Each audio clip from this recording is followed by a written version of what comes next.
You're watching Stewart Spotlight Podcast live with your host, William Stewart Jr. with topics of everyday life.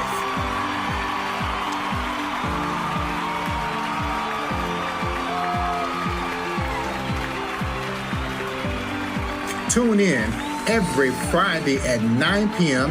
Eastern Standard Time. Live streaming on Facebook and YouTube. Today's guest, Carlton Jenkins, a writer, musician, and producer. Sit back, relax, and enjoy another episode. And now your host, William Stewart Jr. Okay, good evening and welcome to Stewart Spotlight Podcast. Let me turn this down because I got enough feedback. Welcome to Stewart Spotlight Podcast. Let me turn this down because I got... All right, sorry about that. Got a feedback over there. Okay, once again, welcome to Stewart Spotlight Podcast. My name is William Stewart Jr. and I am your host this evening. I want to thank you for tuning in and watching another exciting episode of Stewart Spotlight. Today is Friday, February the 21st, 2025. I hope everyone had a wonderful week once again and getting ready for an exciting weekend. I want to talk about something last week. I gave away, it was Valentine's Day last Friday, February 14th. And I gave away 3 baskets for sweethearts. And it was a box of candy with a teddy bear and a couple of cards in there. And I received 29 calls for 3 baskets. I'm sorry, I only had 3 baskets. However, one caller was a guy. And I specifically said 3 young ladies. He said, well, I want to win this basket so I can give it to my girl. I said, okay, you're the winner. But that was really funny. Also, I received a call this evening from a friend of mine, Ernie Brown Jr. I know you're looking at it. He called this evening and was asking to have his special girl to be on the podcast, Kelly Hubbard. And we're going to have her on next month's show. She's going to talk about real estate, how to purchase your first home, or so on.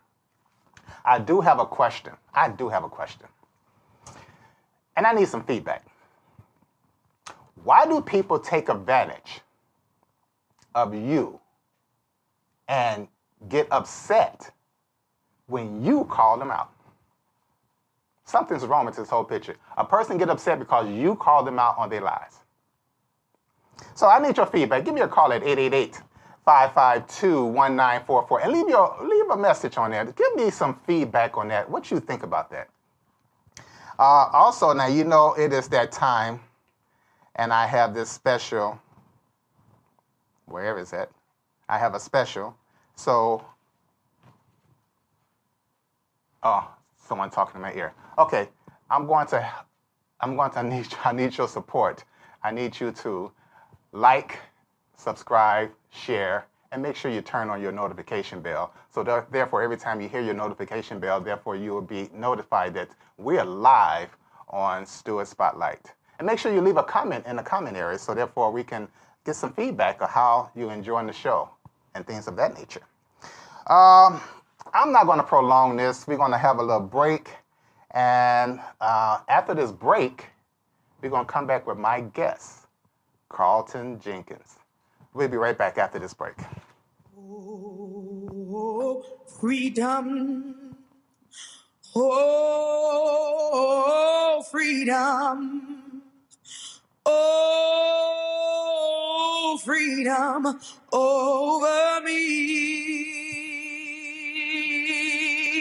And before I be a slave, I'll be buried in my grave and go home to my Lord and be free.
Welcome back to Stewart Spotlight.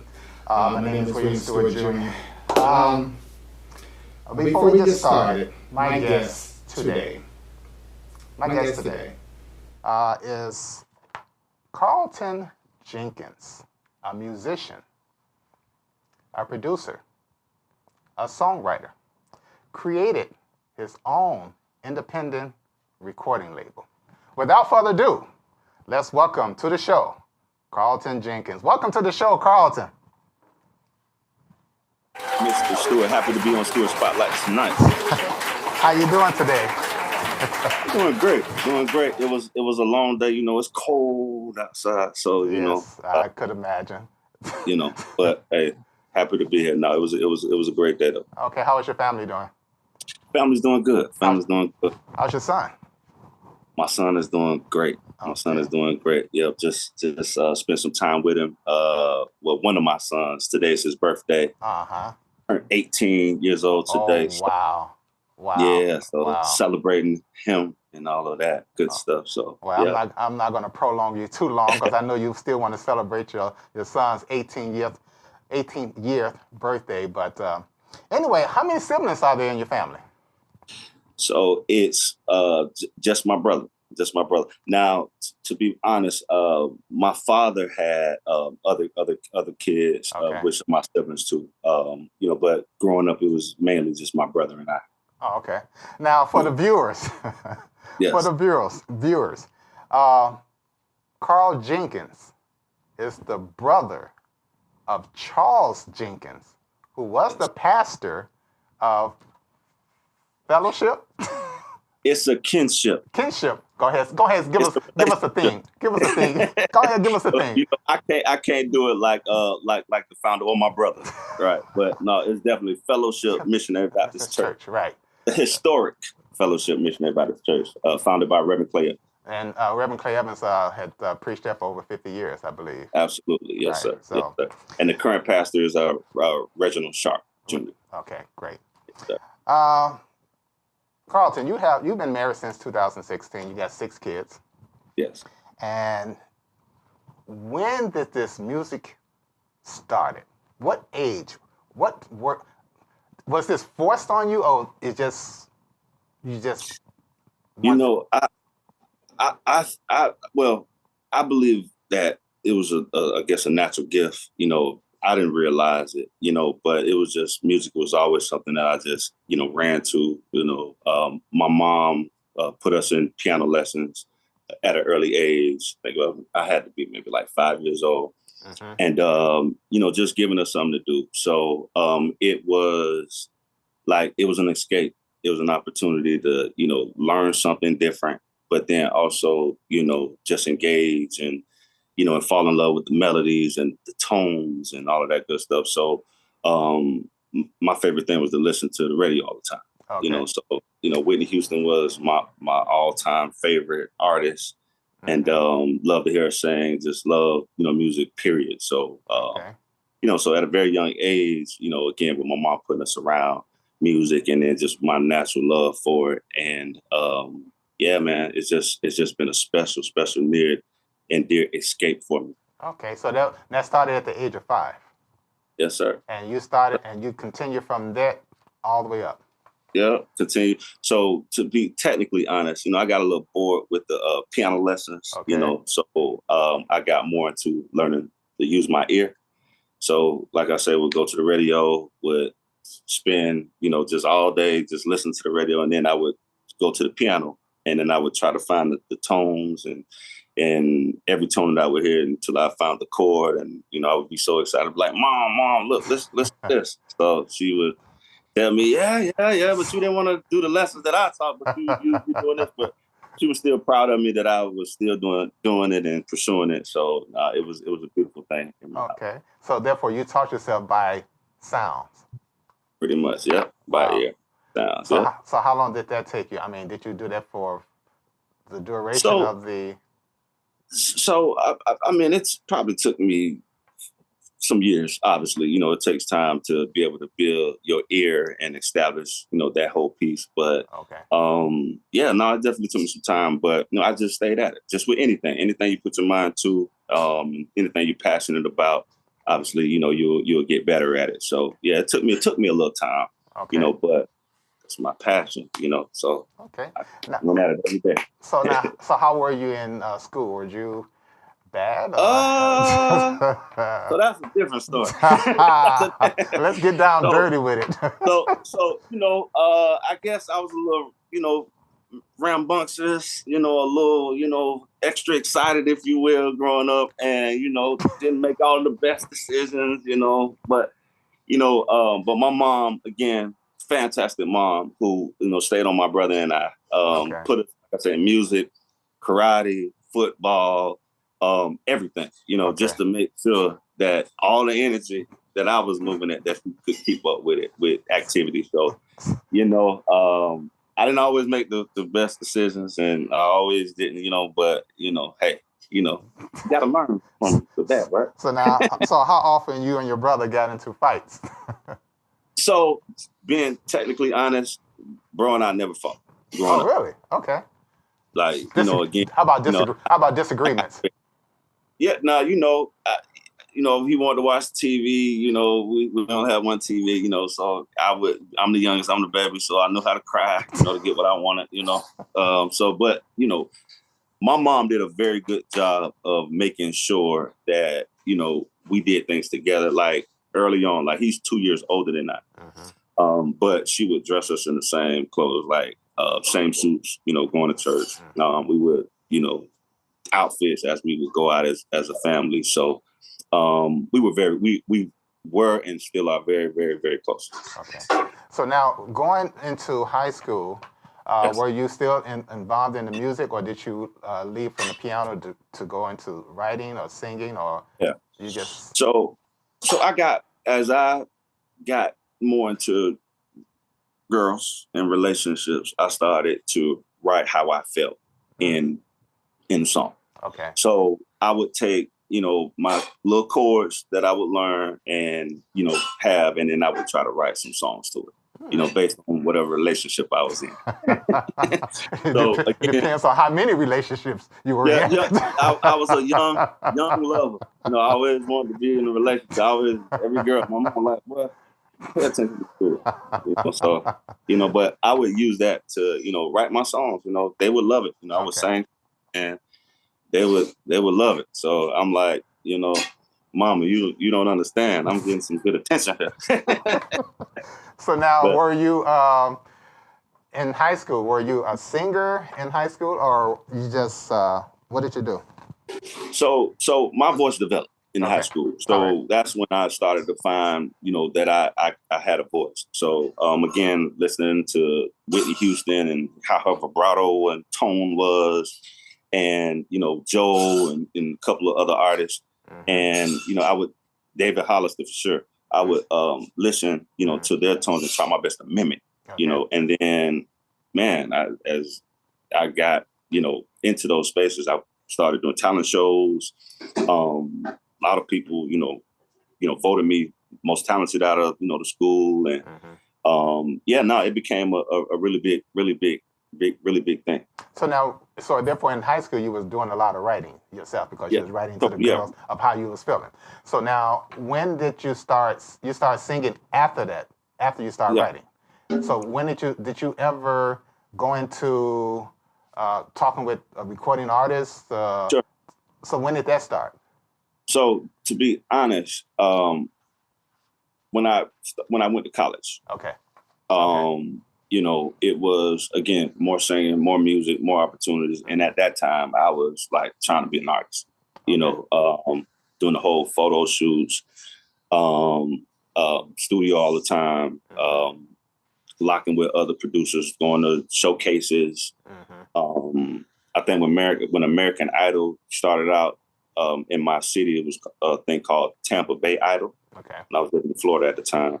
And I tried out for that, and I think I came in second place. So like it was a pursuit. So really invested a lot of time, a lot of money, personal, with friends even supporting me, believing that I was going to be the next Usher. So in my mind, you can tell me I wasn't. But I think at that time, Florida, the music industry really didn't come to Florida for that type of music. And I think we had Luke, some of what we would call like dance shake music, which was more popular at the time. So I was singing R&B, writing R&B.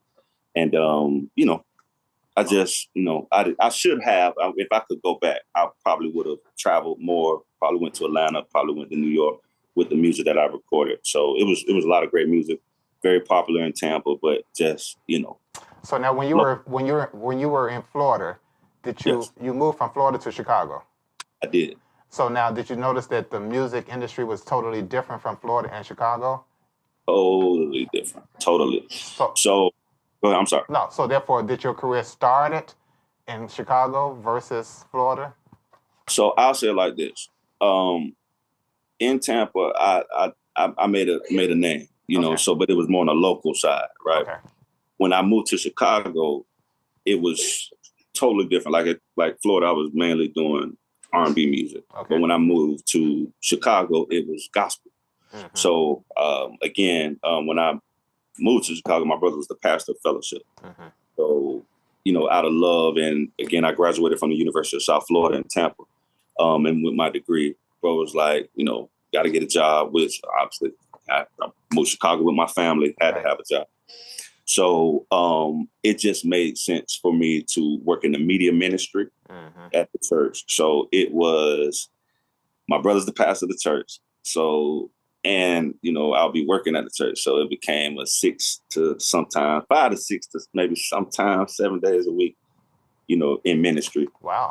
So I won't say that it had an abrupt pause to my R&B side, but it shifted tremendously to the gospel side, which was a good thing. And again, if you have a passion to do something, if you write R&B, you can write gospel. So I started writing, gospel songs, met a gentleman by the name of Percy Gray through Chicago, a good friend. Chicago, yeah. From a good friend, Tony Titwell, which is he's an amazing songwriter too. And he gave me my first opportunity with Joshua's Troop to write a gospel, to share the gospel song that I wrote called I Dedicate My Life.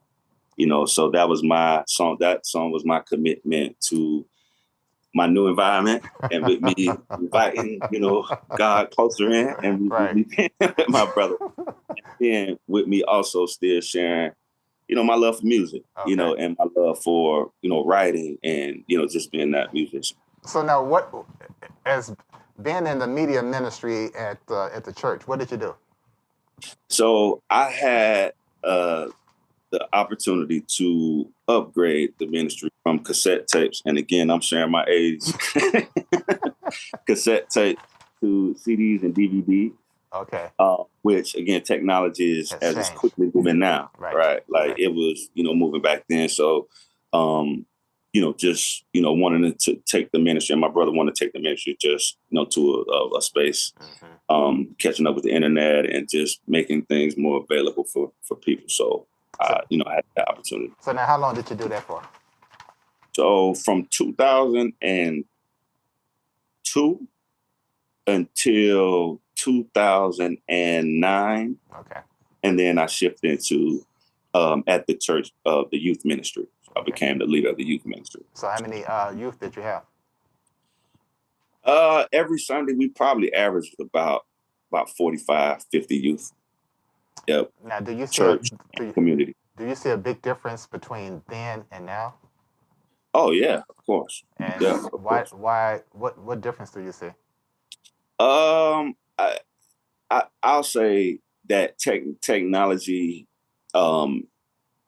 everything being on cell phones and those distractions have kind of made it a little bit more challenging to engage.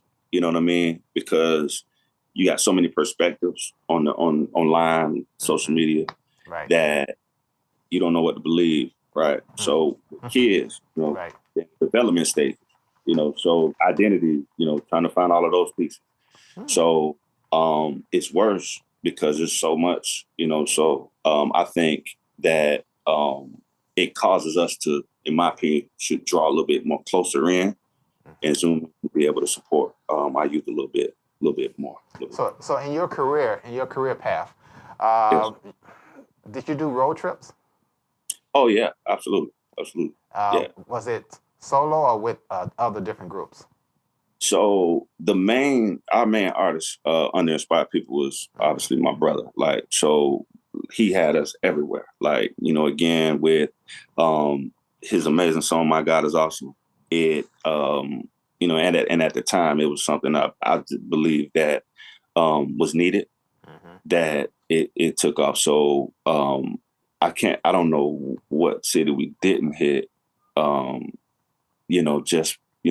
just because of the popularity of the song and the music. So now when did you start your own label? So I don't have my own label. Okay. What I have from the music is a music program that I created for the youth. Oh, okay. Yeah. So it's called Young Music Giants. So it's an opposite.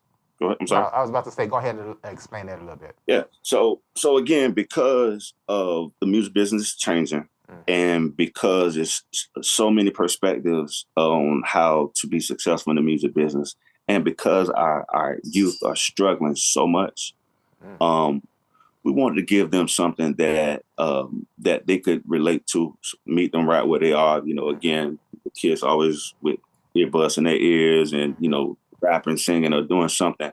But wanting to take those experiences, those professional experiences that we had, package it up, and then make it an opportunity for kids. So been blessed to have the program. And essentially what I do is I bring MacBook Pros, MIDI keyboards, headphones into either the school or whatever facility I'm with kids.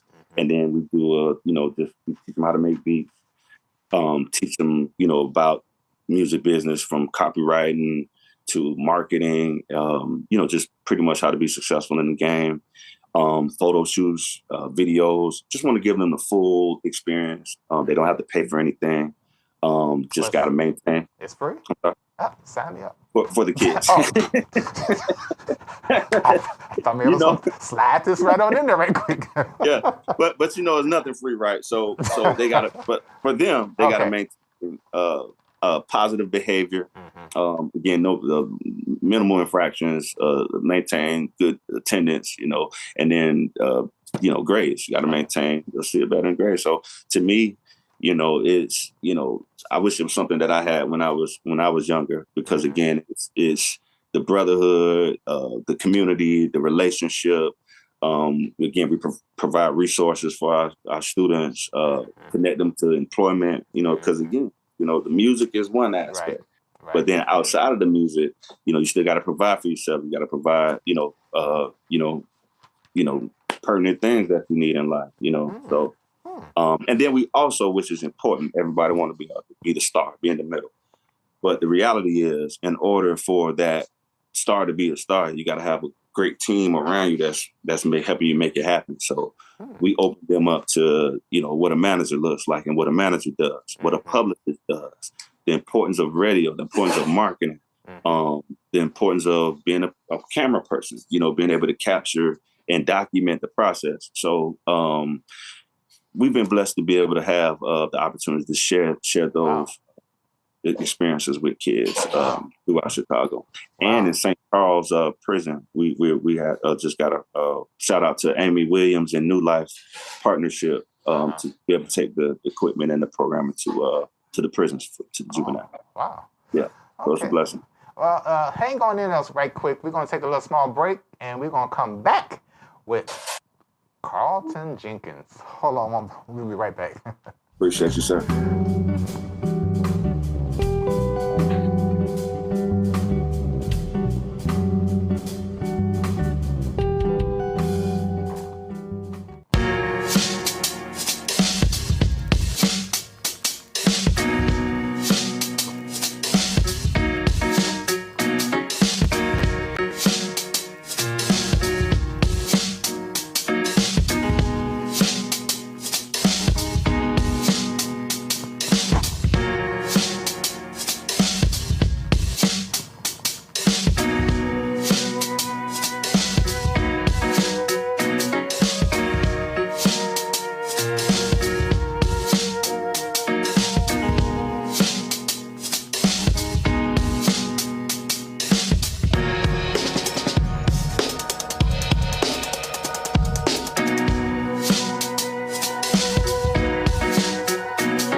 You said, I want me a hoodie.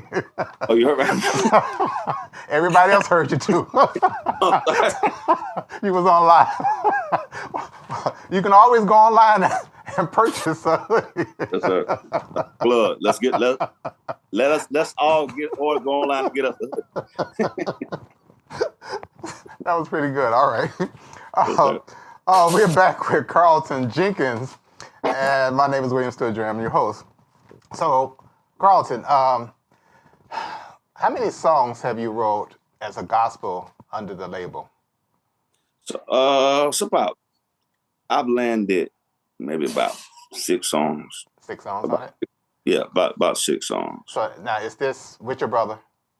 So 2 with my brother. Okay. And then the others with other gospel artists. So Rodney Bryant, he's known for a song, He's a Keeper.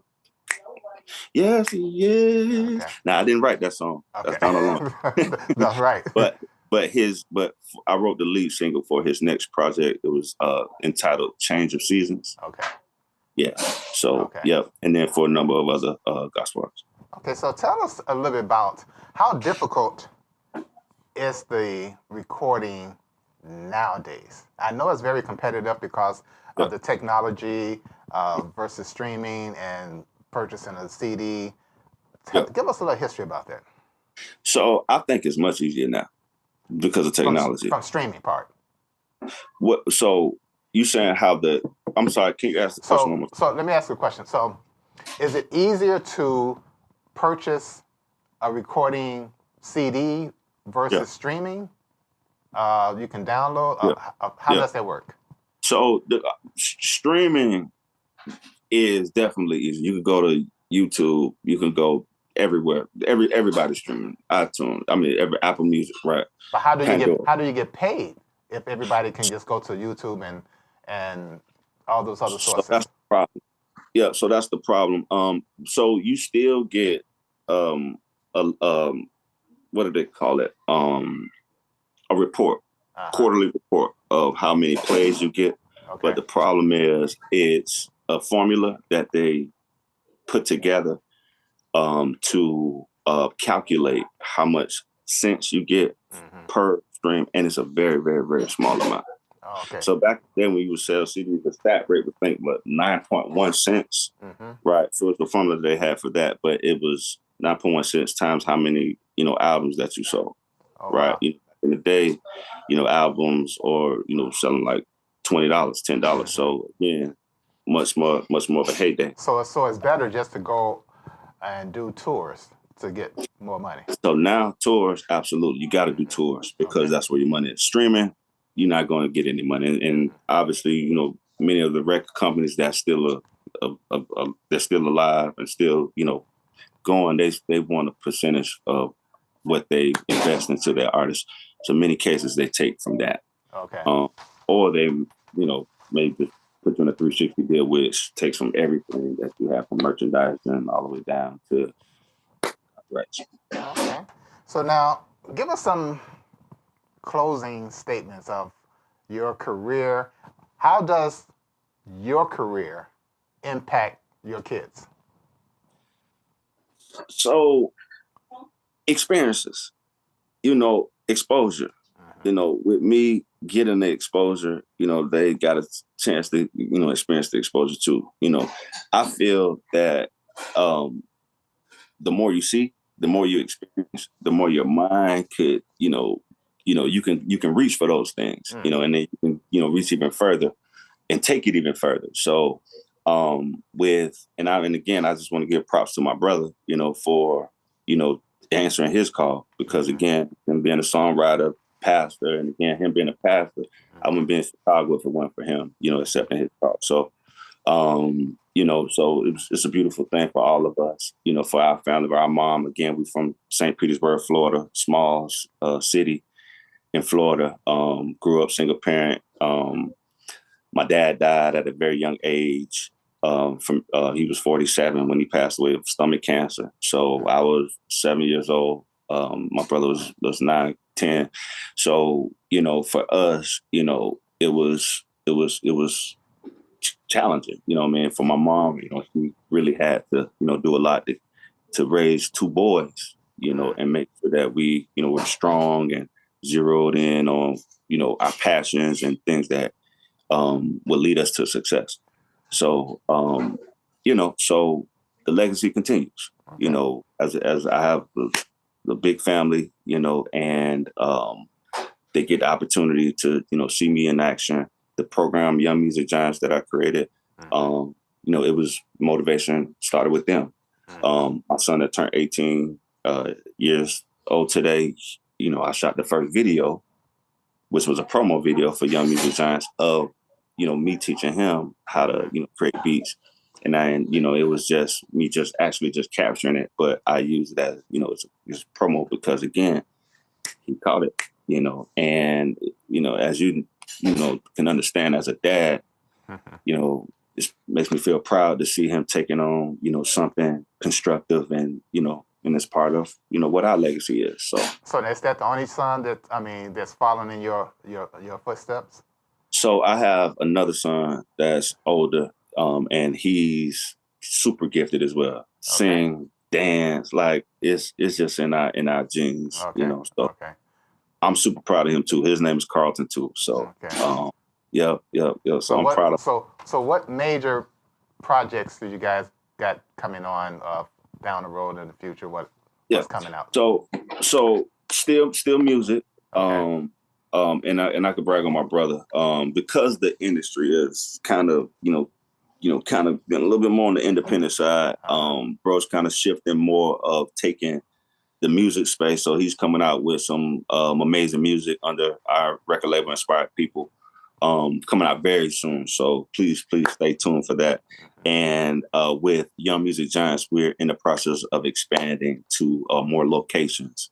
So the same love that we share with this current group, we can share with other kids as well. So and then hopefully we can take it worldwide, man. Okay, well, I wish you the very best of luck, and I'm gonna get your brother.